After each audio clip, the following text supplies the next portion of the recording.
Goeiemôre gemeente. Welkom in die erediens. Ek wil sommer reg aan die begin ook net welkom sê en dankie sê vir Chris Du Plessis wat ook hier is om ons te help met die klank. Julle sal eintlik as julle mooi kyk sien, hy's 'n bekende gesig want oor jare help hulle ons al met die klank in die erediensruimte. Dankie dat julle hier is en inspring en help wanneer ons julle nodig het. Ons waardeer julle so. Vriende, op daai noot sal julle sien, hier's 'n tydelike stelsel, hier is werk besig om gedoen te word in beide die moederskamer en hier, so as hier nou 'n los draad ergens is of iets is wat nie is soos wat dit was nie, dan weet u mos nou, dit is tydelik en is alles deel van 'n groter proses. So dit is mos nou net tydelik. Dankie dat julle ook met ons verdraagsaam is wat dit betref. Ag, en dankie dat dit ook sommer net ietsie sê van ons as 'n gemeenskap wat ons nou nie perfek is nie.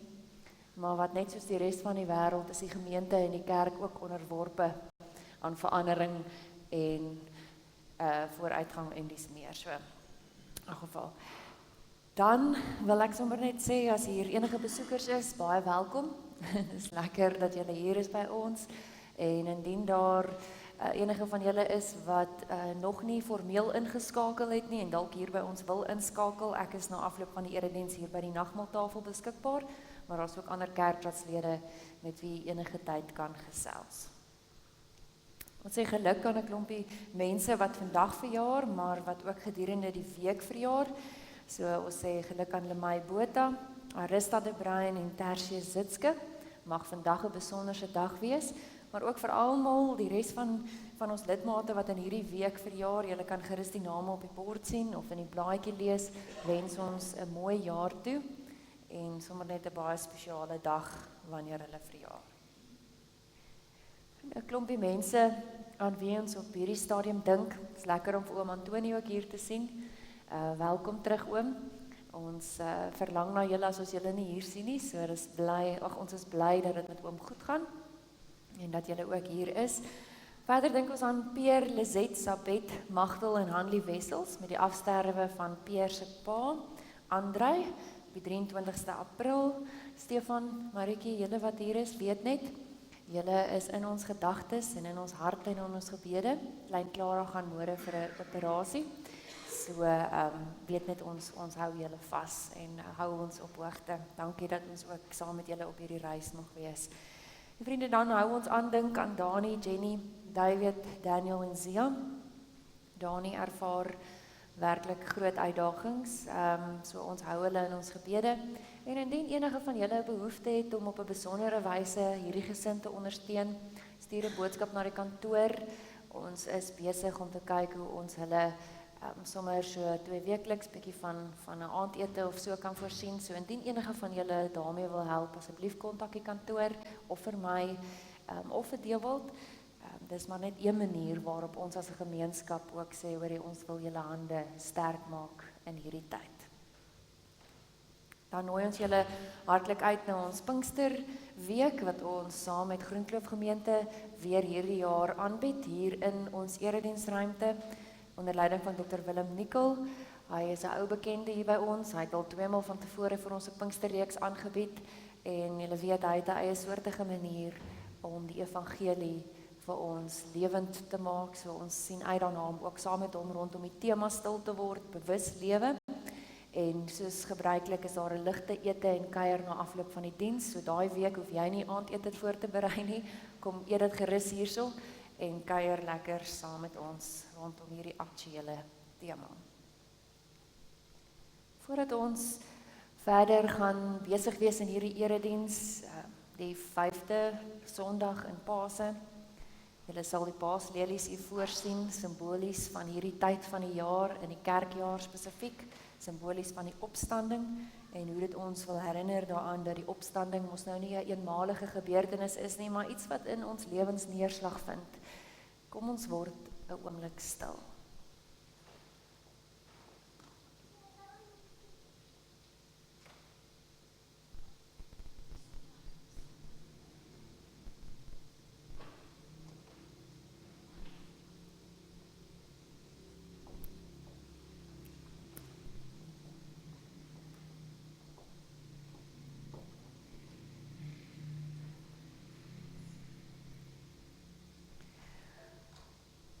Ons gaan hierdie erediens begin deur sittende lied 454 saam te sing. Die tema van ons erediens vanoggend vind jy daar in die laaste reël van die lied. U versterk ons gees, U gee ons hoop. Terwyl ons so sit, 3 verse.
In Romeine 5 skryf Paulus aan die gemeente: Egtheid van geloof kweek hoop, en die hoop beskaam nie, want God het sy liefde in ons harte uitgestort deur die Heilige Gees wat hy aan ons elkeen gegee het. Liewe gemeente, ons groet mekaar vanoggend in die naam van die Here. Genade en vrede vir julle van God ons Skepper, Jesus wat ons Here is, deur die werking van die Heilige Gees. Voordat ons in hierdie erediens verder saam gaan nadink oor hoop, Bybelse hoop, wat ons dit so sommer vir mekaar aan die begin reeds sê, gaan ons ook nou as 'n gemeenskap ons geloof bely. En dit is in die vorm van 'n gebed. Herman Bavink het hierdie gebed geskryf 'n klompie jare gelede as 'n geloofsbelijdenis en ek gaan voor deur dit vir ons te lees. U is welkom om op die skerm te volg.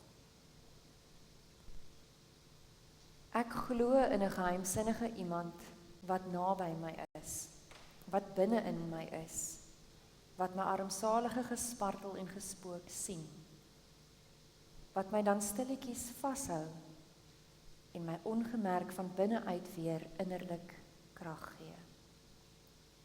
Ek het dit vele male in my lewe ervaar, as ek wegsink en meegevoer word deur die strome van die lewe, wat my na onder wil trek. Maar ek het ook in beslissende momente in my lewe ondervind dat ek opgetel en hoog bo die water gedra word. Daar was oomblikke dat ek my Bybel sou oopslaan en elke woord daarin vir my dof en vervelend geklink het.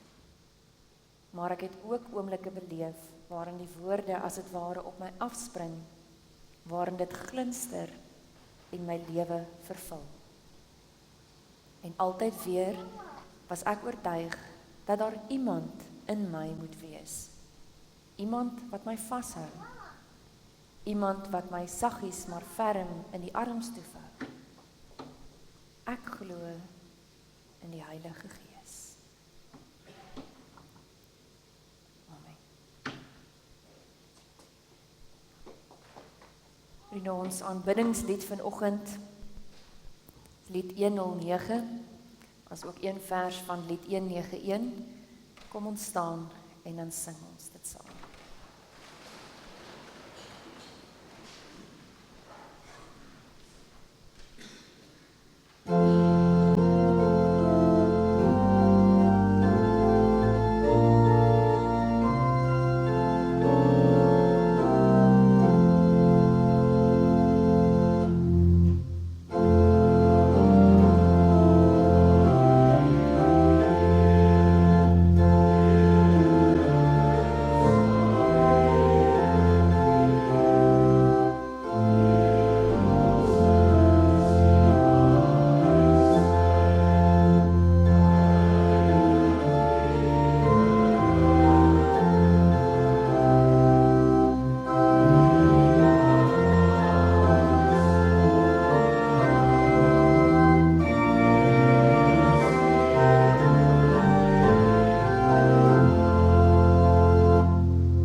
Kom ons bid saam.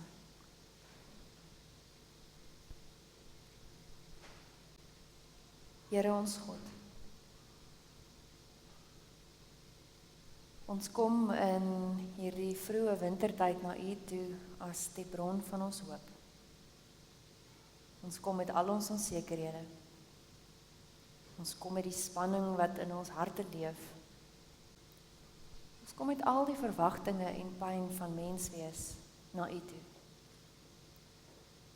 En dit is ons gebed, dat hierdie antieke tekste waarmee ons gaan besig wees, onder andere uit die boek Habakuk, deur U Gees in ons harte en in ons lewe ingedra sal word.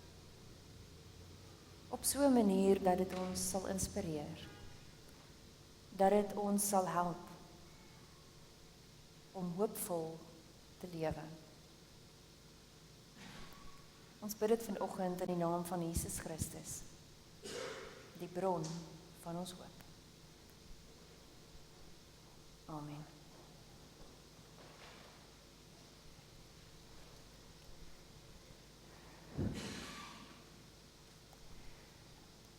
In die Paastyd praat die kerk oor hoop. Nou die bekende teoloog Jurgen Moltmann het ons die afgelope klompie dekades geweldig gehelp om die verband tussen hoop en die opstanding raak te sien. En hy skryf hierdie inspirerende boek, die ouderdom van 92, The Spirit of Hope theology for a world in peril. Aan die woorde, hoop vir 'n wêreld wat in die moeilikheid is. Dit is waaroor dit gaan. En een van Moltmann se bekende aanhalings help ons wanneer ons hieroor nadink. Totally without hope, one cannot live. To live without hope is to cease to live. Julle sal onthou in die lydenstyd het ek tydens een van ons eredienste op pad daar na Goeie Vrydag toe verwys na die Ierse sanggroep U2 wat 'n kort album uitgebring het net so voor As Woensdag met die titel Days of Ash. 'n Album vir die lydenstyd met die een na die ander moderne klaaglied sou ons kon sê. As 'n poging om eerlik te wees wanneer hulle na die wêreld kyk, so praat hulle ook daaroor.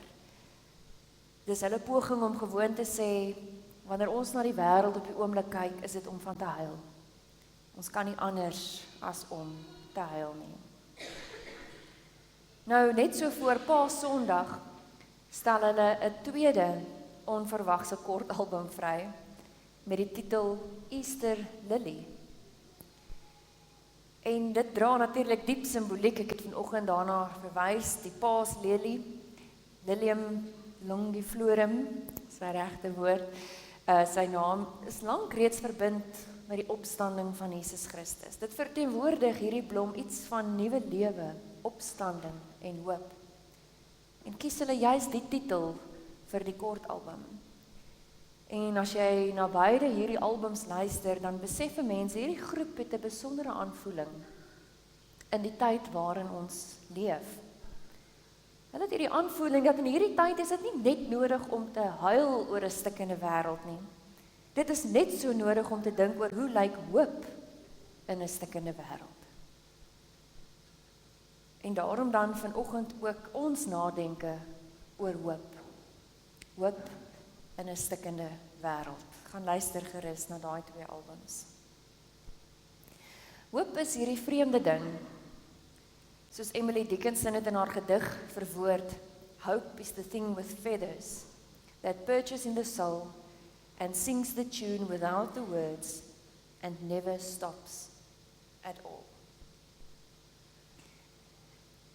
Verlede week het ons gepraat oor geloof en ons weet geloof, hoop en dan ook liefde is op 'n manier hierdie ABC, ons sou kon sê hierdie basics van ons Christelike geloof. Dis taal wat ons gebruik, is deel van ons lese hier by Waterkloof Gemeente.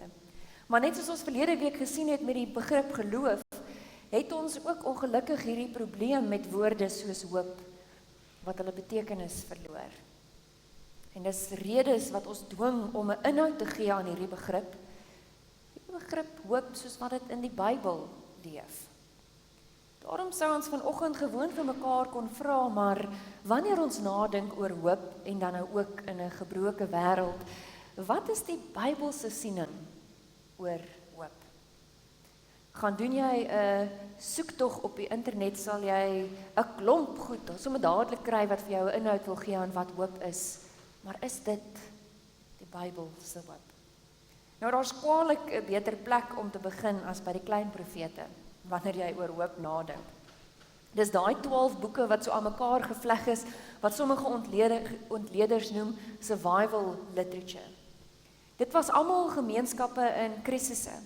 Hulle almal het profete wat met hulle eintlik op 'n manier oor hoop wil praat, al 12 daai klein profete. En ons kon nou vanoggend eintlik 'n baie meer van hulle nader geroep het, maar ons gaan net een nader roep in ons nadenke, en dit is Habakuk.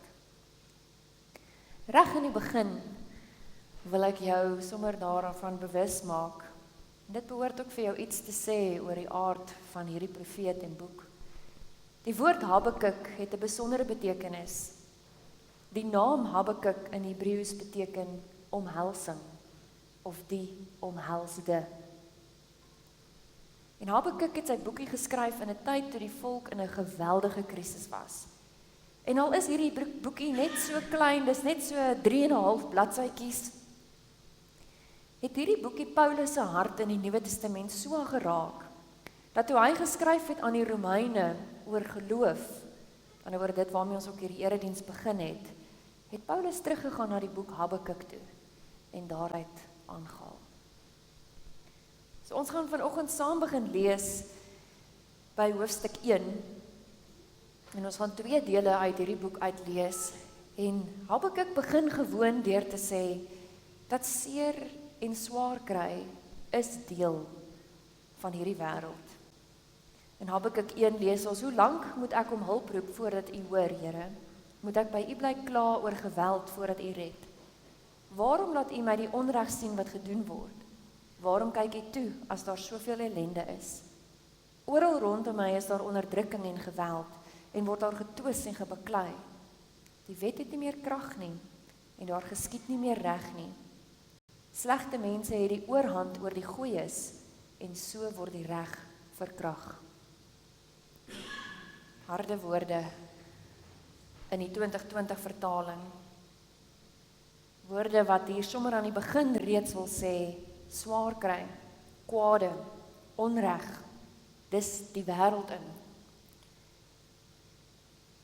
En dan kry ons die laaste deel, want 'n mens moet altyd Habakuk, dis 'n geheel. Jy kan nie net hoofstuk 1 lees en jy kan nie net hoofstuk 3 lees wat baie bekend is nie. Jy moet eintlik, as jy hoofstuk 1 lees, moet jy hoofstuk 3 lees en andersom. So hierdie baie bekende gedeelte in hoofstuk 3, 'n gebed van die profeet Habakuk op die wysie van 'n klaaglied. Al sou die vyeboom nie bot nie en daar geen druiwe aan die wingerde wees nie. Al sou die olyfoes misluk en die lande geen oes lewer nie. Al sou daar geen kleinvee in die kampe meer wees nie en die beeskrale sonder beeste wees. Nogtans sal ek in die Here jubel, sal ek juig in God my redder. Die Here my God gee vir my krag. Hy maak my voete soos die van 'n ribbok. Op hoë plekke laat hy my veilig loop. En dan eindig hy vir die koorleier met snarespel. Om weer eens ons te herinner dat hierdie 'n lied is. Hier kry ons in een kort briefie, swaar kry is deel van die lewe, maar ook hoop is deel van die lewe. Dis amper soos Pandora se boksie, daai Griekse mitologiese verklaring vir die boosheid wat ons in die wêreld kry.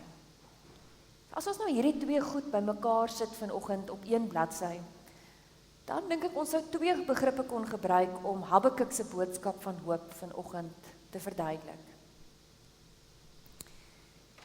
Die eerste, en dit is 'n tipiese kenmerk van die Bybelse verstaan van hoop, is die woord nugter. Ons sou 'n ander Afrikaanse woord kon gebruik wat net gewoon sê erken. Bybelse hoop is nugter. Ons weet mos nou al daar's 'n verskil tussen hoop en optimisme. En sien, dis dikwels die probleem met optimisme. Dis dat hy nie nugter genoeg is nie.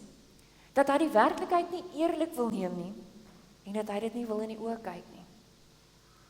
In sy baie bekende boek Theology of Hope 1964 tref Jurgen Moltmann hierdie belangrike onderskeid tussen hoop en optimisme. En dan sê hy optimisme is gebaseer op voorspellings wat ons van die toekoms maak, gebaseer op 'n evaluering van die hede. Aan die ander woorde, ek kyk wat rondom my is en ek kan 'n redelike voorspelling maak van hoe dit in die toekoms gaan lyk. Hoop aan die ander kant is nie gevolgtrekkings van die toekoms gebaseer op 'n huidige situasie nie. Maar ons kan bloot net uit die oorweging van die huidige omstandighede in ons land, van die huidige omstandighede in die wêreld agterkom dat ons nie baie optimisties is nie. Maar dit beteken nie dat ons nie kan hoop hê nie. Want hoop is regtig nie om maar net optimisties te wees nie. Daaroor skryf Moltmann, optimism in dire situations reveals an inability to understand what is going on, or an unwillingness to accept it, and is therefore an indication of foolishness or weakness. In contrast, hope during dire situations, hope notwithstanding the circumstances, is a sign of courage and strength. Die boek Habakuk begin met hierdie beskrywing van 'n wêreld wat gewoon stikkend is. As ek en jy in hierdie tyd oor hoop wil praat, en jy ignoreer die wreedheid van die oorloë, dan is jy met oppervlakkigheid besig. As jy in Suid-Afrika oor hoop wil praat en jy ignoreer die gebrokenheid van ons samelewing, dan is jy met oppervlakkigheid besig. As jy oor hoop wil praat, dan moet jy eerlik wees oor die probleme wat ons het. Jy moet erken dat ons land, haar mense in 'n moeilike tyd is, dat baie dinge gewoon verkeerd is, dat onreg op baie plekke sterker is as die reg. So ek dink jy hoor, die Christelike hoop skram nie weg van die werklikheid nie. En dit is wat dit so kragtig maak. Die hoop werk heeltyd met die erkenning van die gebrokenheid van die wêreld. En jy hoor dit by Habakuk. Jy hoor dit by al hierdie klein profete, die erkenning van die gebrokenheid waarin hulle self bevind. Want as jy nou, of as iemand nou met 'n mooi motiveringspraatjie vir my wil kom hoop gee, dan sê ek, los dit liewer. As jy nie vir my ten minste wil erkenning gee, dat jy weet van die probleme waarmee ons sit nie, dan beteken jou hoopboodskap eintlik nie veel nie. So dis die eerste punt, erken. Wees nugter. Want as ek dit doen, as ek die katastrofe, of die erns van die situasie, of die nood, of die hartseer waarin ek myself bevind, of die gemors waarin ons kollektief onsself in hierdie land bevind, as ek dit net raak sien en erken, dan word ons intens bewus dat hoop nie van hierdie omstandighede afbroei nie. Nee, dis veel eerder hierdie geskenk van buite, hierdie geskenk van God wat van buite af na ons toe kom. En daarom sou 'n mens kon sê, een van die eenvoudigste definisies van hoop is dat ons in ons lewens gewoon met God rekening hou. Om in jou lewe met God rekening te hou. Dat dis altyd ruimte is vir hierdie verrassende nuwe deurbraak van God. Nie iets wat ek kan bewerkstellig hier nie. Soos Emily Dickinson daai gepaste frase gebruik, hoop is soos hierdie voeltjie wat van buite af invlieg en in jou siel kom sit.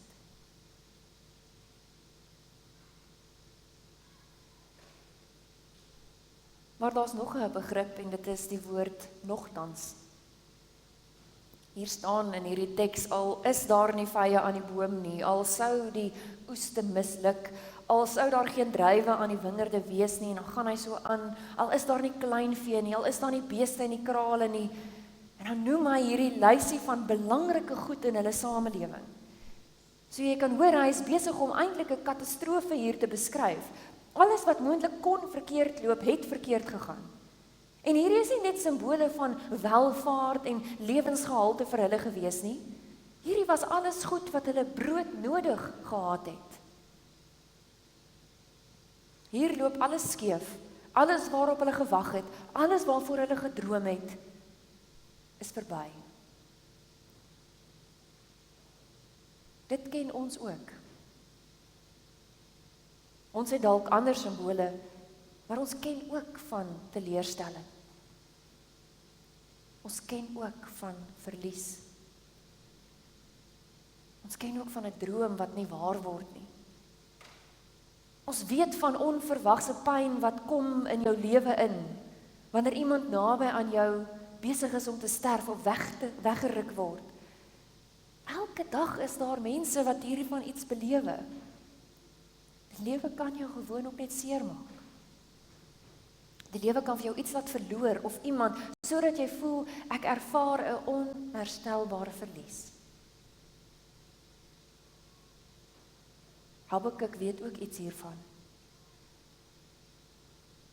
Hy weet, en dit word hier gesuggereer, dat God se kinders word nie die leed in die lewe gespaar nie. Daar's natuurlik godsdienste wat vir jou sê, as jy God se kind is, behoort jy nie leed te hê nie. Jy gaan net die mooi en die goed van die lewe beleef. Jy moet dit as het ware opeis, name it and claim it, sou hulle sê. Maar ek dink is oneerlik. Dis nie opreg nie. God se kinders kan verliese ly. God se kinders kan deur diep waters gaan. Maar dis dan nou juis op hierdie punt wat die lied nie ophou nie. Nadat hy alles wat moontlik kon skeefloop erken het en nugter daaroor gedink het, kry ons hierdie woordjie maar nogtans. Ten spyte daarvan alles sal ek steeds sing. Wat sien ons hier by hierdie profeet? Hier is 'n taaiheid. In Engels sou ek wou sê toughness. Dis byna aspris wat kenmerkend is van die Bybelse hoop, wat tipies is, deel is van 'n egte geloof, om te sê nogtans. Dit beteken dat jy mos nie gaan val vir hierdie voorspoedsgodsdiens wat vir jou sê jy gaan net al die goeie dinge in die lewe beleef nie. Nogtans sal ek glo. Maak dit sin? Want dit is 'n baie vreemde, dis 'n soort geloofslied wat hy sing, maar dan besef jy dadelik, geloof laat 'n mens mos nou anders kyk.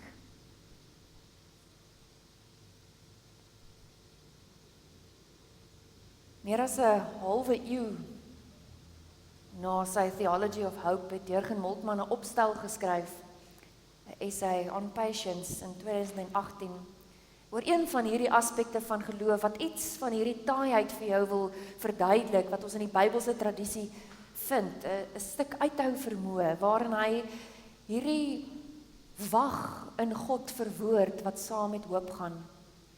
Dan skryf hy, without endurance, hope turns superficial and evaporates when it meets first resistances. In hope, we start something new, but only endurance helps us persevere. Only tenacious endurance makes hope sustainable. We learn endurance only with the help of hope. On the other hand, when hope gets lost, endurance turns into passivity. Hope turns endurance into active passivity. In hope, we affirm the pain that comes with endurance and learn to tolerate it. Iets van 'n taai uithou vermoë. Daai nogtans. Dit is wat die Bybelse verstaan van hoop so geweldig sterk maak. Want hy word nie gevoed deur die omstandighede nie. Hy is nie afhanklik van die omstandighede soos optimisme nie. En daarom kan daar hoop wees al is jy in 'n gemors. Barack Obama het 'n baie goeie boek geskryf oor hoop voordat hy destyds president geword het. Het hy hierdie boek geskryf met die titel The Audacity of Hope. En dan probeer hy daarin ook verduidelik dat dit nie net hierdie blinde optimisme is nie, but it is when slaves are singing freedom songs. Dis hierdie bepaalde gewaagdheid. Dis om te kan sê, ek waag dit. Jy wil amper sê, ek het die vermetelheid om te glo, daar is iets meer as die omstandighede waarin ek myself bevind. So jy hoor, dis hierdie nogtans. Nogtans sal ek jubel in die Here. Nogtans vertrou ek die Here in die gemors waarin ek of ons land onsself bevind.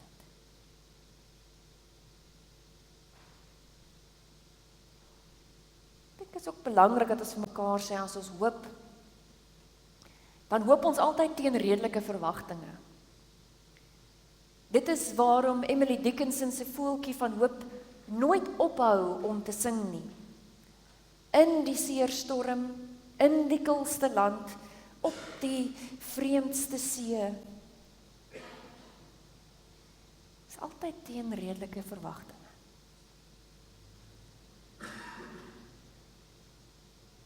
Ek wil dit op nog 'n manier verduidelik. Die Spaanse kunstenaar Picasso, sy bekende kunswerk Guernica, die van julle wat al die voorreg gehad het om dit te sien, is iets merkwaardig. In lewende lywe te sien, wat ek byvoeg. Dit vang iets van albei hierdie inhoude van wat die profeet hier sê en hierdie verstaan van hoop vas.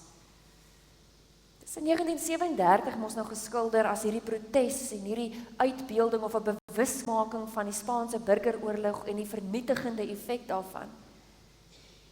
En hier het Picasso 'n kunswerk geskilder wat ek dalk net vir julle 'n bietjie donkerder maak, wat die tragedie van wat in sy wêreld aan die gebeur is, mos nou baie besonders uitbeeld. So sê in die eerste plek is hier 'n nugter erkenning van die omstandighede waarin hulle self bevind. Maar eers as jy deeglik daarna kyk, eers as jy die verskrikking raak sien, die lyding van mens en dier wat hy hier teken, as jy dit sien en jy erken dit, dan kan jy ook die hoop en die mooi van die enkele blommetjie raak sien, wat van onder af daar in die middel uitgroei. So amper asof hy sê, ons moet eers die gruwels deurkyk, om die klein stukkie hoop raak te sien. Die nogtans blommetjie.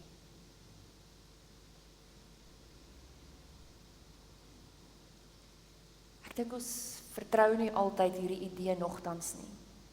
En dis ook gewoon net menslik. Want dit klink partymal net te maklik. Dit klink amper onmenslik. Dit klink asof ons nie die implikasies van die lyding of die situasie wil begryp nie. Hoe kan iemand verwag dat ek moet sing en jubel as alles binne in my breek? As ek eintlik net wil huil of skreeu of as ek wil vloek of hoe ook al, hoe kan ek dan jubel? Hoe kan ek dan sing? Dit klink byna 'n bietjie vals. En tog is hierdie woorde nie vals nie. Dis eg. Dis autentiek. Dit ignoreer nie die erns van die situasie nie. Hier is meer as een uitroep van vertwyfeling in hierdie boek. Hoe lank nog, Here? Hoekom word hierdie onreg en die seer nie weggeneem nie? En dan besef ons, maar Habakuk leer ons nie 'n maklike liedjie nie. Hy leer ons 'n lewensgeheim. Hy leer jou hoop, laat jou erns maak met jou wonde, want jy leef agter die God aan wat self wonde opgedoen het. Jy en ek leef agter hierdie God aan, wat ons so pas in die lydenstyd en Paasnaweek weer oorgedink het, die God wat self wonde opgedoen het. En in jou wonde en in jou verlies en in jou lyding kan jy ontdek dat die God wat jou vashou in die omstandighede waarin jy jouself bevind, dit is die God agter wie ons aanleef. Jy word deur God omhels, jy is die omhelsde.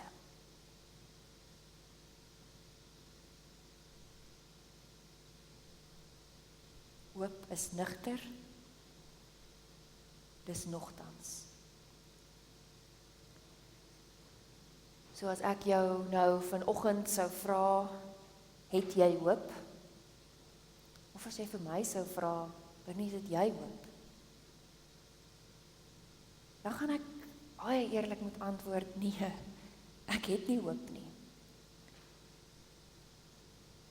Want lees ek Habakuk reg, dan besef ek, dit lyk vir my, hoop is nie iets wat ek of jy kan besit nie. Ek kan nie hoop by mekaar skraap nie.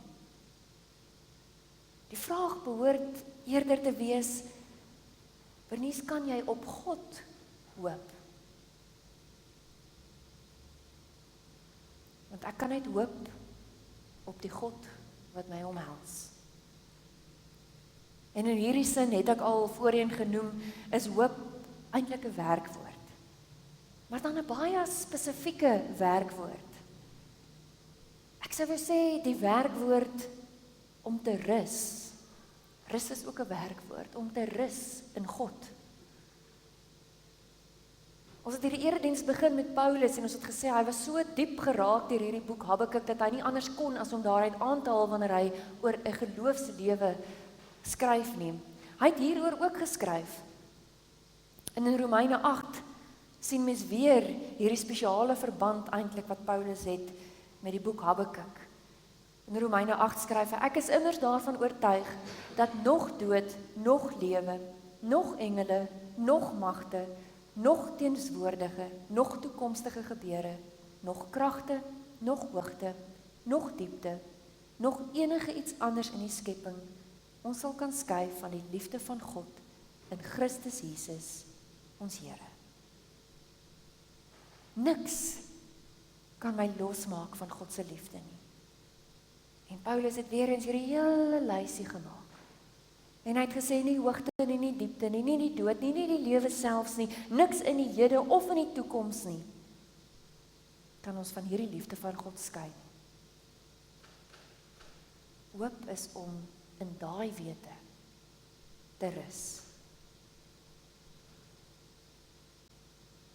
Ons het nie hoop nie. Ons kan net hoop op die God wat ons lief het. Die God wat ons omhels. Amen.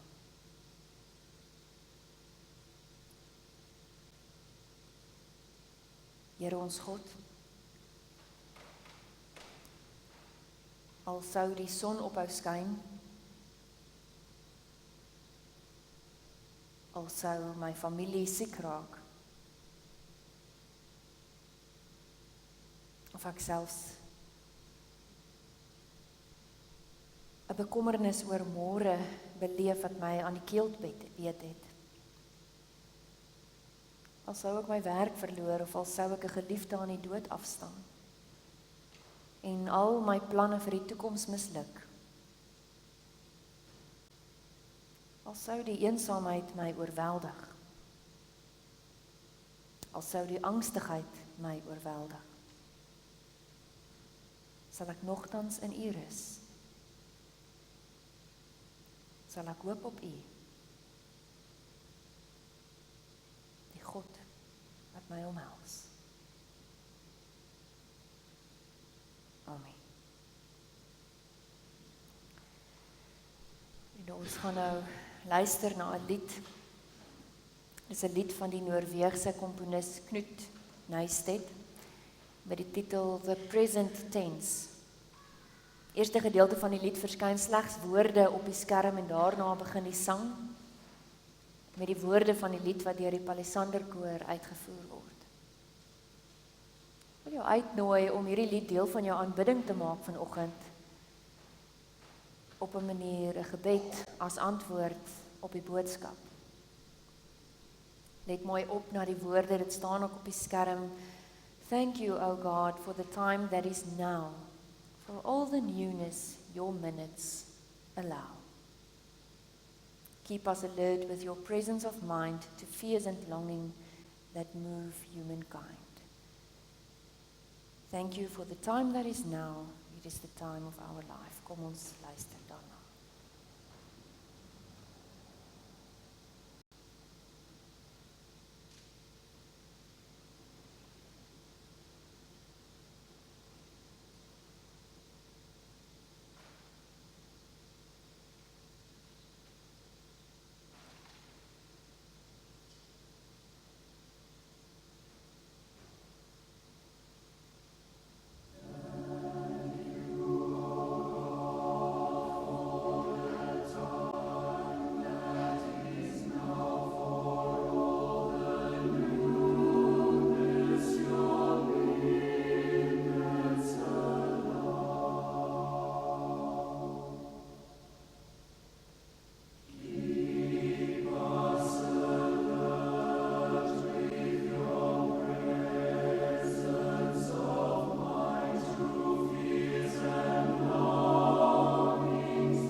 Daar's nou geleentheid vir die dankoffers.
Ons sluit vanoggend af met lied 516, die woorde van Habakuk.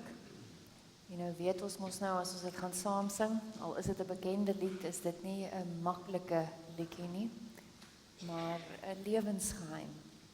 Al sou wat ook gebeur en al het wat ook al gebeur, word ons omhels, word ons toegevou in die liefde van God. Kom ons staan.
laaste element in ons erediens, die seënbede.